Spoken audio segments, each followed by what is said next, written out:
Alexander 23 Crash masih bersama dengan Arga di 103,4 FM. Dan tentunya kali ini sesuai dengan yang aku obrolin ke kalian, kalau bakalan ngobrol barengan dengan dua narasumber kita yang luar biasa pagi hari ini, yang telah hadir di studio Rasika pagi hari ini. Sebelum Arga sebutin namanya ataupun kita ajak mereka berkenalan satu-satu, kita sapa dulu. Halo, selamat pagi. Pagi ya. Sehat. Kabarnya sehat? Sehat, Alhamdulillah sehat walafiat semuanya. Aduh, seragam ya. Keren bajunya. Keren. Ya. Jadi ini telah hadir bersama kami di studio Rasika. Ini ada Bapak Wahyudi Hidayat dan juga Bang Peter nih. Ini kalau sebut Pak Wahyu Hidayat, sepertinya masyarakat Kapuasulu sudah tahu sebenarnya Pak ya kapasitasnya Kayaknya tahu. Jadi benar sekali, namun kali ini kita bakalan tidak ngebahas seputar job site-nya. Yes, ini sebagai ketua PMI Kabupaten Kapuasulu. Memang namun beliau memang juga selaku wakil Bupati Kapuasulu nih pendengar. Dan juga telah hadir bersama Pak Wahyu Hidayat juga ada Pak Peter nih. Halo, selamat pagi Pak. Selamat pagi. Sehat ya? Sehat. Sehat. Ini wajahnya berseri-seri ya Pak ya. Mudah-mudahan aktivitas di hari Jumat ini aktivitasnya lancar ya Pak ya. Iya, amin ya robbal alamin. Urusan kemanusiaan ya harus berseri-seri kan. Bener Pak. Jadi apapun yang kita lakukan kan bernilai ibadah. Jadi siap. semakin berseri-seri wajahnya yang pastinya. Anyway guys, kali ini juga kami akan menginformasikan kalian semua kalau misalnya kita juga lagi live di Instagramnya Diskominfotik Kapuasulu ataupun Diskominfotik KH. Silakan kalian kalau misalnya pengen ngelihatin wajahnya Pak Wahyudi pagi hari ini dan juga Pak Peter pagi hari ini, silahkan ya, monggo dibuka Instagramnya, dibuka di Diskominfotik KH ataupun Diskominfotik Kapuasulu. Ngobrolin tentang PMI nih Pak. Ini PMI ini pasti orang udah tersirat kalau misalnya ada logo plus di tengah-tengah dan ada bunganya 5 itu 1 2 3 4 5 melingkar itu dengan tulisan Palang Merah Indonesia ataupun lebih dikenal dengan PMI. Memang PMI ini kan sebuah kayak tempat untuk membantu pemerintah Indonesia di bidang sosial, kemanusiaan khususnya ya Pak ya.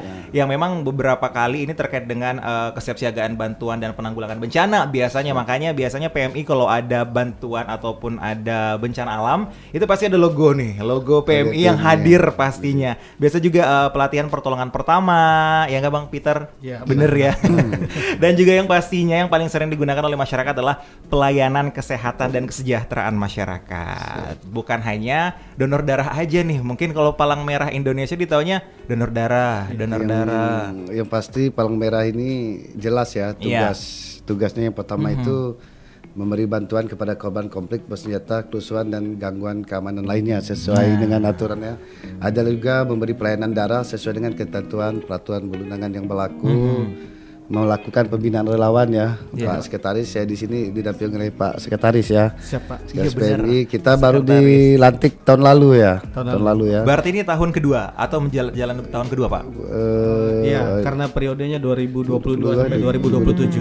Ya, dengan keanggotaan berapa kalau boleh tahu sejauh ini? Kalau jumlah anggota PMI kabupaten itu ada 15 orang. 15 orang. Pengurusnya ya. Pengurusnya. Tapi keanggotaannya banyak. Banyak ya. Yang pasti kita PMI dulu udah lama vakum ya, hampir berapa tahun ya? Sudah sekitar 3 tahun vakum. 3 tahun vakum. 3 tahun vakum. Alhamdulillah dengan komunikasi Pak Peter ini, ya Pak Peter ini saya selaku ketua terima kasih karena desain otaknya sebenarnya ada di Pak Peter sebenarnya. Motor penggeraknya Pak ya? Motor penggeraknya ada di Pak Peter. Kalau saya ini hanya mendukung ya. Sebagai ketua yang pasti di sini saya mau jelaskan juga ya. Tadi udah melakukan pembinaan, melaksanakan pendidikan dan pelatihan yang berkaitan dengan Kepalang Merahan ya. Saya juga menyebarluaskan informasi yang berkaitan dengan kegiatan Kepalang Merahan. Membantu dalam penanganan musibah dan atau bencana di dalam maupun di luar negeri. Ya. Jadi intinya PMI ini selama masih ada bencana di dunia ini, mungkin selama dunia ini ada pasti Palang Merah Indonesia ini, PMI ini pasti selalu ada ya. Selalu terdepan, menjadi garda terdepan. Yang pasti intinya PMI ini adalah gerakan kemanusiaan ya. Yang pasti kita tidak membedakan suku, agama, ras dan golongan. Intinya kebersamaan, kesatuan, ini yang itu penting kita apapun itu.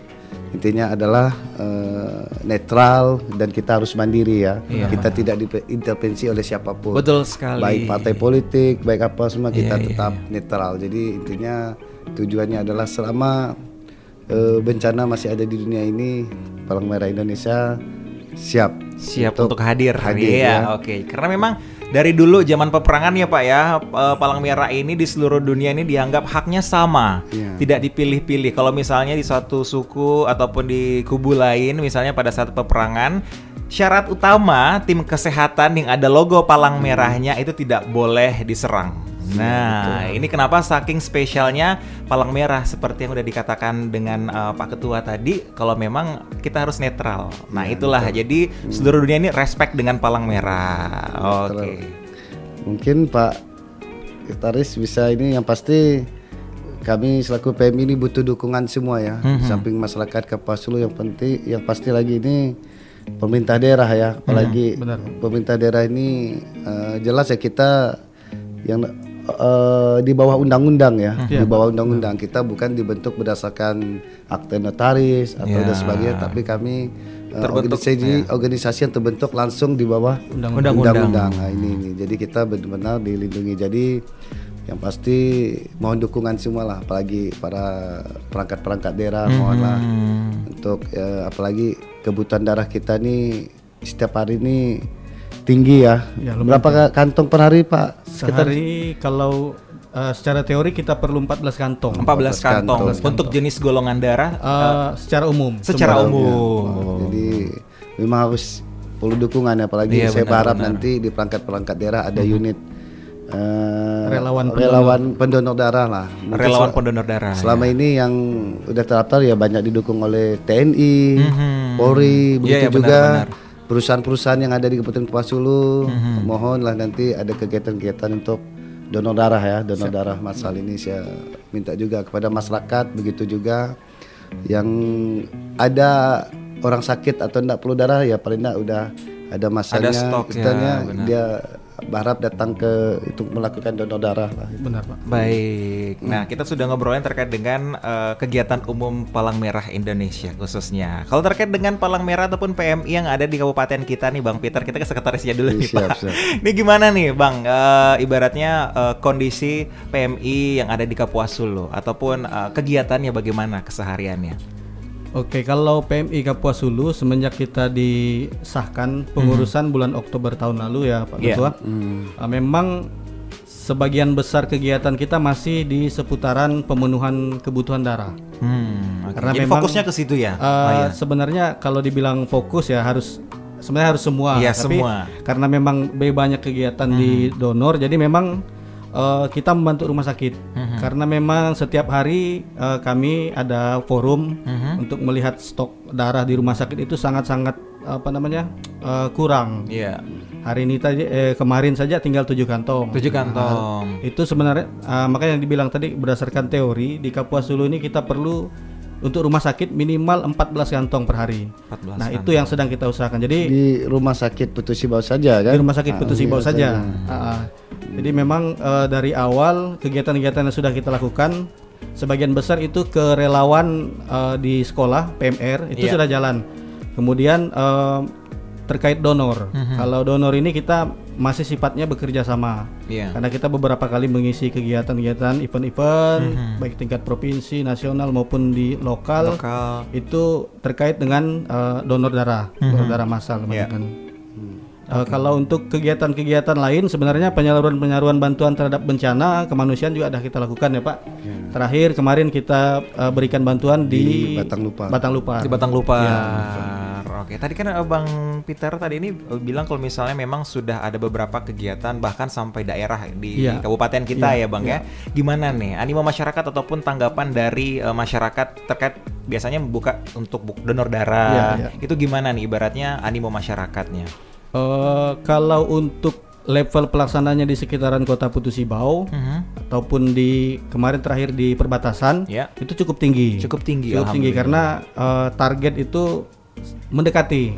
Karena emang donor ini 200 yang datang misalnya itu harus di screening lagi. Nah, jadi kadang-kadang memang betul ya. Bisa semua. Nggak bisa semuanya. Ya, tapi kalau untuk di dalam kota, kemudian daerah-daerah perbatasan yang punya banyak organisasi seperti TNI dan lain-lain itu cukup tinggi. Cuman memang kita masih harus banyak mensosialisasikan. Makanya kita terima kasih hari ini Pak, kita diberi kesempatan untuk mengudara di Rasika supaya masyarakat juga tahu bahwa sebenarnya memberikan darahnya sebagai relawan itu adalah suatu niat yang mulia. Karena memang kalau untuk di kecamatan kita memang masih agak kesulitan ya Pak. Untuk masyarakat masih tidak mau, dia hanya mau mendonor itu pada saat nanti ada keluarganya, keluarga yang minta. Ya. Jadi kalau kita untuk event atau kita minta mereka datang itu masih perlu PR lah, masih perlu pekerjaan ke depannya lagi. Iya, betul. Jadi mungkin anggapan masyarakat mungkin yang ya udahlah, ngapain bantu gitu ya, lagian pun gak ada keluarga yang butuh. Nah, anggapan itu mungkin yang harus kita ubah ya sudut pandangnya ya. Karena memang ada istilah ibaratnya setetes darah ini sangat berharga bagi sangat nyawa, berharga bagi sesama. Bagi nyawa sesama nih. Jadi ayo nih masyarakat Kapuas Hulu, tidak perlu ada event ya Pak ya. Tidak perlu ada event yang diadakan oleh PMI ataupun pemerintah kita. Kalau misalnya memang udah jadwalnya, kan biasanya ada jadwal 3 bulan sekali ya biasanya. Kalau udah menjadi pendonor rutin itu datang aja biasanya. Jangan hanya datang pada saat mungkin ada keluarga yang membutuhkan dan lain sebagainya. Di luar bidang kemanusiaan memang sehat juga ya Pak ya. Sehat. Nah, pasti darah kan perlu ini ya, penyegaran. Saat kita ambil darah yang pasti kita diperiksa dulu. Dan darah ini, dari darah semua penyakit bisa ketahuan kan pasti. Betul. Nah, dari situ kita bisa menilai bahwa kondisi kita ini sehat atau tidak ya. Benar sekali. Dari darah kita masing-masing kan. Jadi efeknya banyak ya Pak ya. Banyak. Manfaatnya banyak. Screening awal udah donor ibaratnya regenerasi sel darah kita. Terus sebelum kita kan di screening dulu, ditensi dulu, diambil darahnya dulu, dicek semuanya apakah normal semuanya bisa, baru boleh. Kalau misalnya kan kata Pak Ketua tadi, Pak Wahyu, kalau misalnya gulanya tinggi misalnya, kolesterolnya tinggi kan ketahuan ya Pak ya. Atau ada penyakit-penyakit yang lain. Iya, penyakit-penyakit yang lain kan akan ketahuan. Kalau misalnya tidak akan ada penyakit yang di dalam terdeteksi dalam badan kita, pasti kita akan dihubungi lagi biasanya. Benar gak sih Bang ya? Betul. Jadi biasanya kan ada kontak person yang ditinggalkan, biasanya akan diingatkan 3 bulan sekali, karena pernah nih kayak gitu kan, 3 bulan sekali diingatkan, ayo donor lagi, biasanya di SMS. Tapi kalau tidak salah bukan 3 bulan lah sekarang. 3 bulan sekarang. Berapa 2 Pak? bulan kalau bisa. Sekarang sudah bisa 2 bulan. Oh, sudah bisa 2 bulan. Tapi memang ada kondisi-kondisi badan tertentu. Jadi pola 3 bulan itu tetap kita lakukan, tapi kalau sifatnya urgensi itu bisa dibuat lebih awal. Lebih awal. Oke. Dan juga sekarang masyarakat harus tahu ya, kalau dulu di atas 50 tahun tidak boleh donor, tapi selama dia sehat, mampu, boleh. Iya benar. Di atas di 50 tahun nih boleh. Di atas 60 tahun pun kalau dia sehat. Iya benar. Pada saat screening bisa ya. Bisa lolos ya. Jadi benar, karena memang pengetahuan di buku-buku itu biasanya kan ada batas usia gitu kan. Usia segini nggak boleh, ini stop. Tapi ternyata kalau memang kondisi badannya fit ya Pak ya, itu diperbolehkan. Itulah gunanya proses screening di tahap awal. Kita break sejenak ya para pendengar setia Radio Rasika. Jangan kemana-mana, tetap bersama kami bertiga di 103,4 FM. Tiga dimanapun Anda berada, masih bersama Arga, Pak Wahyudi dan juga Pak Peter nih. Masih ngobrolin terkait dengan PMI Kapuas Hulu, yang tadi kita udah sedikit banyak ngobrolin terkait dengan kegiatannya sehari-hari Pak ya, dan titik fokusnya kemana. Ternyata akhir-akhir ini lagi fokus ke donor darah. Iya betul ya. Karena memang menurut mungkin data di Kapuas Hulu, khususnya di rumah sakit, harus 15 kantong ya. 14 kantong itu harus tersedia setiap hari. Nah sebenarnya nih kalau ingin tersedia kan dibutuhkan adalah si pendonornya. Nah sebenarnya ini gimana sih Bang Peter, masyarakat ini bisa mendonorkan darahnya nih, ataupun cara donor darah pun syarat-syarat mungkin biar donor darah, karena tadi sedikit banyak ada udah disinggung ya Bang Peter. Silahkan Bang Peter. Kalau untuk donor di Kapuas Hulu, karena PMI kita kan baru aktif lagi, jadi memang PR terbesar kita adalah punya unit transfusi darah sendiri, yang mandiri. Untuk sekarang kita masih bantu Rumah Sakit Ahmad Diponegoro menyuplai, karena kebetulan juga yang di UTD Rumah Sakit juga semuanya anggota PMI. Oke, UTD itu unit transfusi darah. Ya, UTD RS Rumah Sakit. Nah, jadi untuk sekarang bagi yang ingin mendonor, itu sudah kami spill di IG juga, di IG-nya PMI. Nanti follow ya. Di mana di @PMI Kapuasulu. @PMI Kapuasulu. Ya, di situ semua kegiatan-kegiatan dan informasi tentang stok darah kita update setiap hari. Oh, stok darahnya juga update. Stok darah kita update setiap hari. Nah, jadi memang kalau untuk sekarang pendonor hanya ada satu cara kalau di Kapuasulu. Selain dia nunggu nanti kegiatan yang sifatnya ke lapangan, dia bisa datang ke unit transfusi darah Rumah Sakit Ahmad Diponegoro Putu Sibau untuk mendonor. Nanti bilang saja mau mendonor, nanti akan dicek. Cuman kalau sebagai persiapan syarat-syarat umumnya, kalau secara itu paling enggak berusia 17 sampai 65 tahun malah bisa sekarang. 17 sampai 65 tahun. Ya, wow. Yang disampaikan oleh Pak Ketua tadi. Nah, ini memang ada ketentuan berat badan minimal 45 kg. Oke, 45 kg. Kemudian tekanan darahnya baik, itu di antara 100 sampai 170 per 70 sampai per 100. Artinya orang bisa mendonor itu tensinya dari 100 per 70 sampai dengan tensinya 170 per 100. Di atas atau di bawah itu biasanya nanti akan ada screening lanjut lagi. Disuruh diam dulu 1 jam biasanya. Ya. Kemudian nah ini yang sangat penting, kadar hemoglobin. Ya, kandungan darah merah dalam tubuh itu harus 12,5 sampai 17 gram per desiliter. Nah, itu nanti kalau hemoglobin ini wajib pertama datang setelah tensi pasti dicek hemoglobinnya. Karena kalau tidak cukup tidak mungkin bisa diambil. Kemudian sedang tidak demam. Nah, kemudian untuk jarak tadi benar seperti yang disampaikan oleh Pak Ketua. Sekarang paling tidak 60 hari itu sudah bisa. Tapi memang disarankan kalau memang rutinnya 3 bulan atau 90 hari. Tapi sebenarnya 60 hari itu kalau memang kondisi badannya udah bagus, kemudian hemoglobinnya cukup, itu bisa bisa dilakukan pengambilan darahnya. Nah, kemudian harus juga diketahui tidak semua orang bisa setelah lolos syarat-syarat ini tadi, tidak semua juga bisa diambil karena pasti ditanya tentang riwayat penyakit-penyakit atau keadaan tubuh sebelumnya. Benar. Yang pertama, yang tidak bisa menjadi itu pernah mengidap hepatitis B. Itu mutlak karena memang penyakitnya itu sistemik ke darah. Kemudian yang sedang menyusui, ada ketergantungan obat, kecanduan alkohol, kemudian mengidap penyakit sifilis, kemudian yang sedang mengidap tuberkulosis secara klinis, artinya dia sedang sakit, pengobatannya masih jalan. Kemudian yang pengidap epilepsi, kemudian penyakit-penyakit dalam seperti diabetes, kanker, kemudian jantung dan paru, hipertensi, dan yang paling direkomendasikan adalah yang mengidap HIV/AIDS. Ya, itu yang memang kondisi-kondisi di mana memang dia tidak boleh. Itu tidak ada tawar menawarnya. No excuse. Ya. Tapi kalau untuk mengetahui itu kan memang susah. Nah, itu tadi syarat pertama ya datang aja screening. Sambil memeriksakan diri kan. Kemudian mungkin yang terakhir, kalau untuk hal yang perlu diperhatikan sebelum dan sesudah donor. Nah, ini penting. Kadang-kadang kan ada seperti yang tadi disampaikan, ada yang takut habis dia donor nanti saya ngambang, kelingan, pingsan, gelap penglihatan. Makanya sebelum donor itu sebenarnya harus ada persiapannya. Ada peran. Ya, yang pertama makan makanan yang sehat sebelum donor, kemudian hindari makanan yang berlemak. Makanan berlemak ini memang itu tadi karena bisa meningkatkan tekanan darah dan sebagainya. Kemudian perbanyak minum air putih. Ini penting karena nanti ini akan cairan di dalam tubuh kita ini akan keluar dan harus ada penggantinya. Kemudian tidur yang cukup, jangan sampai sebelum donor lalu dia begadang. Kemudian tidak melakukan aktivitas fisik yang berat atau mengkonsumsi minuman keras sehari sebelum donor darah. Nah, ini pasti kita tanyakan, apalagi kalau terkait dengan tempat-tempat yang memang di budayanya itu tinggi, kita pasti tanya sehari sebelumnya ada minuman keras enggak atau minum alkohol.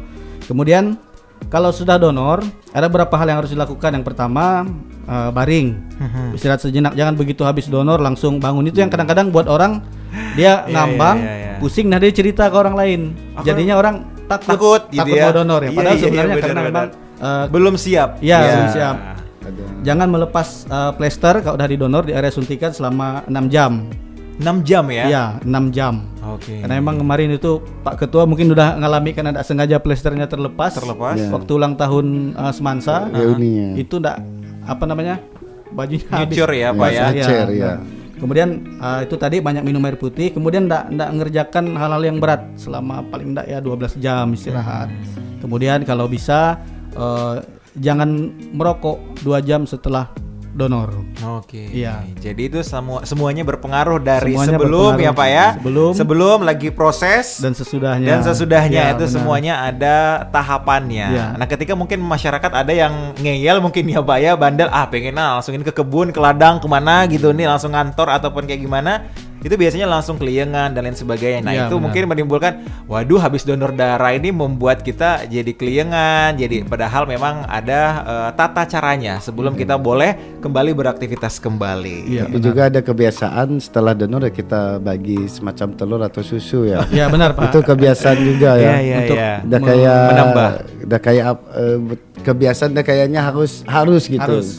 Sebenarnya yang lebih penting ini ya tadi tahapan dari awal sampai sebelum dan sesudah donor darah, itu yang harus kita pahami betul-betul ya Pak Sekretaris. Benar Pak. Baik, jadi mudah-mudahan masyarakat yang udah mengetahui apa saja persyaratannya, apa aja yang dilakukan sebelum dan setelah kita mendonorkan darah. Mudah-mudahan kita harapkan ke depannya masyarakat ini semakin terbuka wawasannya dan keinginannya untuk bergerak di bidang kemanusiaan, khususnya untuk mendonorkan darah dan mendukung program pemerintah. Stok darah kita harus 14 sehari itu sekantong. 14 kantong ya, itu minimal ada dengan jenis golongan darah umum ya. Tapi namun ada golongan darah yang susah nih seperti AB. Ya. Nah, ini apakah memang sudah ada stoknya ataukah memang dia pas kan dulu ada kejadian nih istri Arga ini AB kebetulan. Nah di UTD itu tidak ada darah yang AB. Ternyata mereka mengatakan kalau AB itu tidak mau kami stok katanya, karena memang itu darah yang harus mau pakai hari ini juga baru donor. Nah itu bener ya memang adanya. Kalau secara itu tadi, kalau kita kembali secara teori, golongan darah AB itu kan hanya 1/100 dari jumlah penduduk, terutama di Asia. Jadi nah memang agak sulit. Kebetulan saya dengan Pak Ketua juga AB. Ya.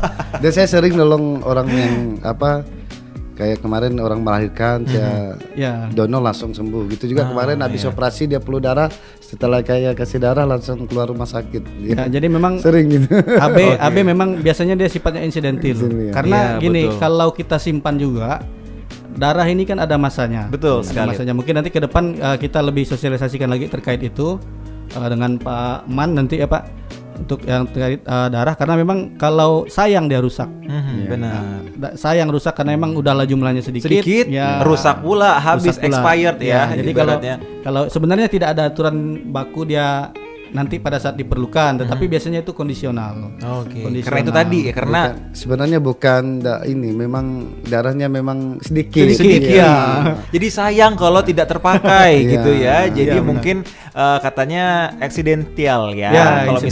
Kalau misalnya ada yang butuh baru dihubungin. Makanya biasanya ada grup-grup ataupun daftar nomor grup WA biasa ada grup WA nomor pendonor biasanya. Yang AB ini nama-namanya dan lain sebagainya itu sudah ada, begitu ya pendengar ya.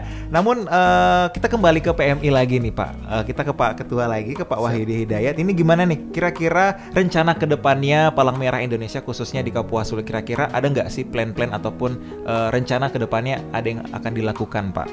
Pasti ya, yang pasti sosialisasi lah ini terus kita gencar ya untuk mensosialisasikan bahwa donor darah ini sangat baik ya, baik dari segi kemanusiaan maupun dari segi kesehatan. Nah itu yang pertama, bahwa jangan sampai orang takut ini untuk mendonor darah. Dan juga saya mohon dukungan juga dari semua pihak ya, baik itu pemerintah daerah, instansi vertikal, BUMN, BUMD, sampai perusahaan-perusahaan yang ada di Kabupaten Kapuasulu ya, di mana mereka ya membentuk unit transfusi ya, relawan lah. Ini sangat penting karena kita selalu jemput bola ya. Benar. Ini program kami selalu jemput bola.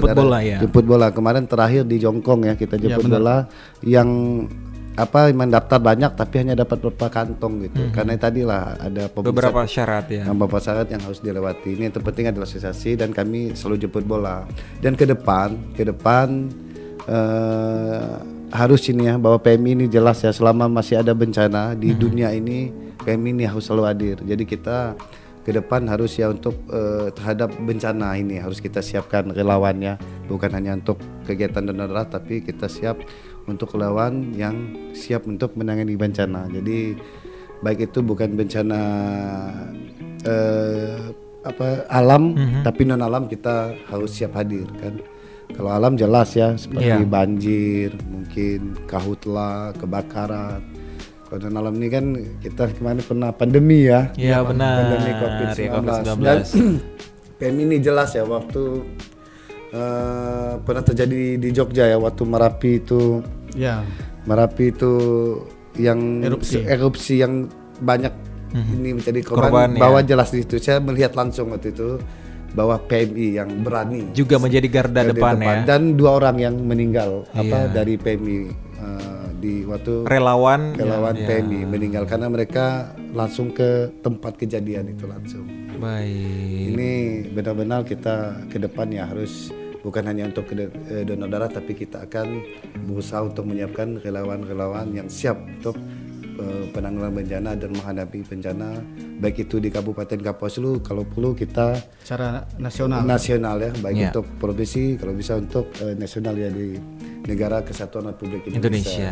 Baik. Nah kalau Bang Peter nih, gimana nih tanggapannya mungkin Bang Peter dan juga Pak Wahyudi ini, gimana untuk orang yang takut jarum suntik?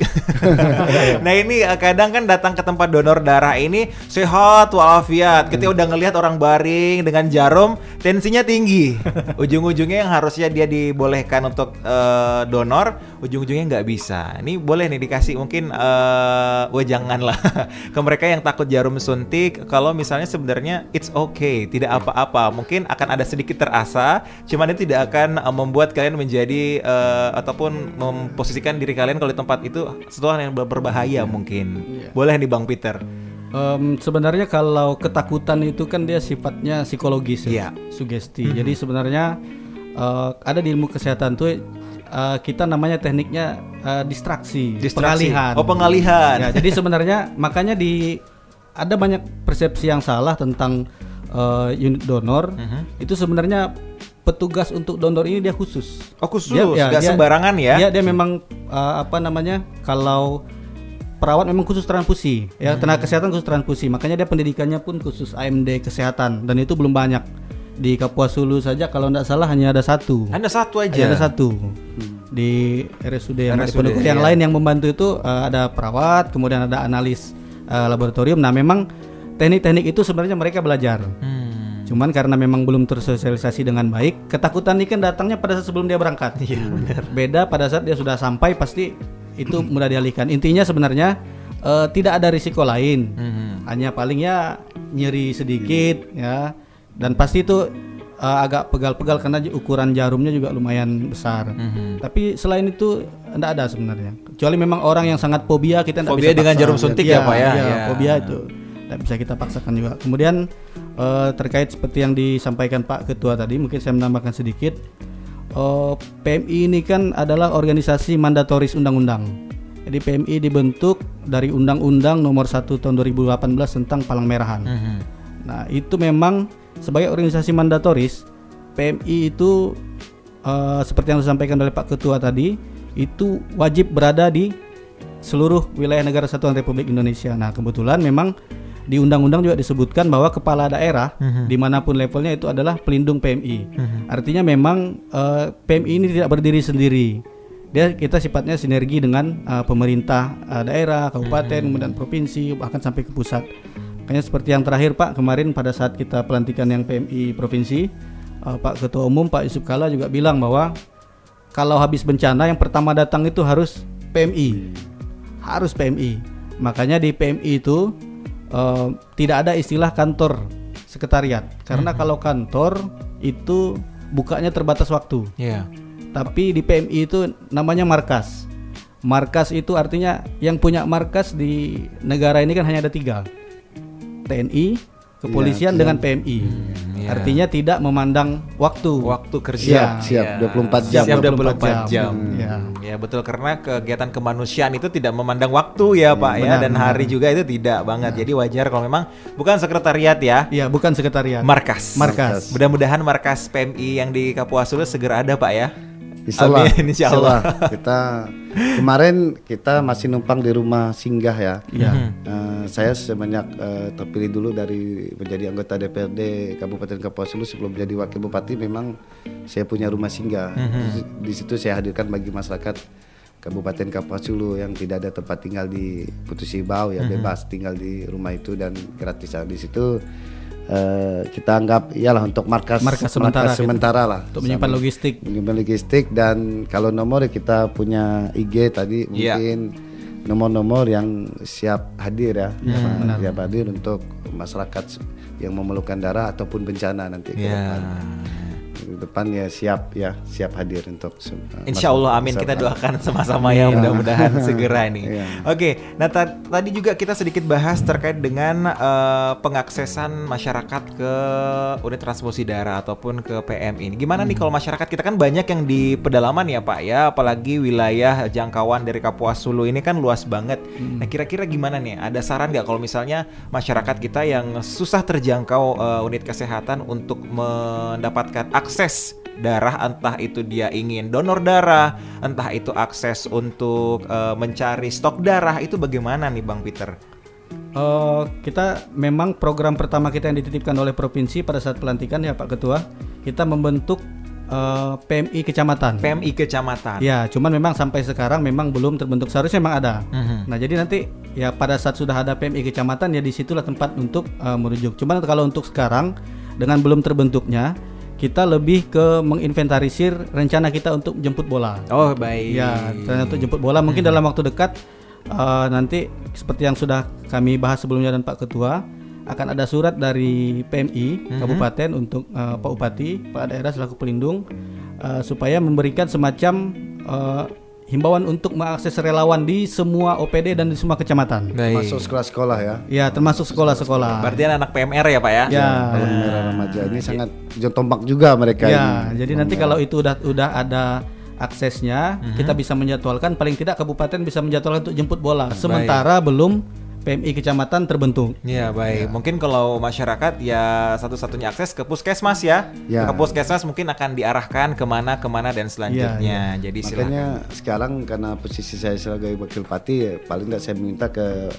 kepala Pokesmas dan juga saya dua ya organisasi di bawah undang-undang yang saya pegang ya. Yang kedua itu adalah Pramuka ya, benar. Pramuka itu nanti saya minta tolong mungkin anak-anak Pramuka juga ya nanti untuk mensosialisasikan dan juga untuk terkait donor darah dan bencana juga ya ini.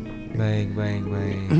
Karena di Pramuka juga kan ada tim reaksi cepat yang dibikin oleh Pramuka ya dan itu sudah terbukti kemarin ya waktu penanggulangan bencana banjir di Sintang. Di Sintang itu bekerja. Turun juga Pak ya? Turun. Karena itu saya mendapat penghargaan juga dari Basarnas waktu itu. Karena kita hadir hampir 2 bulan kalau tidak salah. 2 bulan mereka membantu sampai ke pelosok-pelosok di daerah Sintang waktu itu. Baik. Makanya harus berkolaborasi lah karena ya pasti kalau jemput bola ini kan pasti anggaran ya benar. Dan juga terbatas Pak ya. Selama ini kita pun tidak pernah ini ya. Pokoknya intinya mau ada dana ada tenda tetap kita hajar gitu. Baik. Oke, pendengar setia Radio Rasika masih bersama Arga dan juga Pak Wahyudi dan juga Pak Peter nih. Kita udah berada di penghujung perjumpaan kita di pagi hari ini. Mudah-mudahan informasi yang udah kita berikan ke masyarakat Kapuas Hulu khususnya bisa diterima Pak ya. Dan tentunya penuh harapan besar terkait dengan antusias masyarakat terkait dengan PMI yang ada di Kapuas Hulu khususnya terkait dengan unit darahnya ataupun donor darahnya nih. Boleh nih Pak, ada yang ingin disampaikan kepada masyarakat Kapuas Hulu, silakan Pak. Mungkin dari Pak Peter dulu. Oke, silakan Pak Peter. Kalau dari saya lebih ke untuk informasi seputar PMI di follow lah IG-nya. Tadi Kapuas Hulu. PMI Kapuas Hulu itu nggak ada spasi ya? Nggak ada spasi. Huruf kecil semua. PMI Kapuas Hulu. PMI Kapuas Hulu silakan. Karena mungkin informasi yang belum bisa kita sampaikan hari ini di situ semua sudah lengkap kita update ya. Iya, diupdate. Selain ada informasi tentang kegiatan juga terkait stok darah dan sebagainya kita update di situ. Kemudian ada jadwal-jadwal kegiatan nanti kita akan share di IG. Kalau dari saya cukup, silakan Pak Ketua. Statement saya terakhir ya pasti PMI ini butuh dukungan semua ya. Pasti tadi saya tegaskan pemerintah daerah, instansi vertikal, BUMN, BUMD dan perusahaan-perusahaan yang ada di Kabupaten Kapuas Hulu dan sekolah-sekolah ya untuk Palang Merah Remaja. Karena kami yang perlukan sekarang pendonor. Yang kami perlu sekarang adalah orang yang mau berdonor. Ini yang sangat penting dan kami siap untuk menjemput bola ya. Dan juga nanti saya berharap kepada perusahaan-perusahaan yang ada di Kabupaten Kapuas Hulu semoga dengan kegiatan ini mereka tahu ya, mungkin selama ini mereka tidak tahu kalau ada PMI di Kabupaten Kapuas Hulu yang sudah aktif sekarang. Mungkin mereka bisa karena banyak karyawan, nanti mereka kumpulkan dan kami siap untuk menjemput untuk kegiatan donor darah. Jadi siap. Yang pasti mohon dukungan semua lah dan juga gimana untuk kesiapsiagaan terhadap bencana ini sangat penting ya. Karena bencana ini kita tidak tahu kapan, di mana, jadi kita harus siap ya. Siap kapanpun gitu. Mungkin itu saja. Baik, jadi benar sekali kata Pak Wahyudi Hidayat dan juga Bang Peter. Ini mudah-mudahan dengan adanya terjunnya Palang Merah Indonesia Kapuas Hulu di media, jadi yang dulunya mungkin nggak tahu kalau misalnya PMI di Kapuas Hulu ini udah aktif kembali, sekarang sudah ada nih salah satunya untuk melihat aktivitasnya di Instagram ya Bang ya, di @PMI Kapuas Hulu. Silahkan teman-teman ataupun masyarakat yang ingin tanya-tanya boleh di situ ya. Boleh. Kalau misalnya kan tadi udah diamanatkan ke dari Pak Ketua, kalau misalnya ada perusahaan besar yang banyak karyawannya ingin melaksanakan donor darah, silahkan menghubungi kontak person yang ada mungkin di Instagram ya. Boleh. Ada kontak person atau mau dikasih nomor teleponnya Bang Peter? Kalau untuk sementara kita di IG kita menerima dari DM. Kecuali untuk donor, donor itu ada ada kontaknya sendiri. Ada kontak personnya. Ada kontaknya. Sudah kita ini kan di IG juga. Di Instagram juga. Oh, baik. Karena kontak personnya langsung ke Wakil Ketua Bidang Transfusi. Baik, jadi langsung ke bidangnya langsung ke orang yang memang concern di bidang itu. Baik, terima kasih. Nggak kerasa udah mau 1 jam kita nemenin pendengar setia Radio Rasika. Selamat pagi aja untuk kalian yang baru bergabung di 103,4 FM. Terima kasih kami ucapkan kepada Bapak Wahyudi Hidayat, Sarjana Teknik selaku Ketua dan juga selaku Wakil Bupati Kapuas Hulu, dan juga Bang Peter selaku Sekretaris di PMI ataupun Palang Merah Indonesia Kabupaten Kapuas Hulu.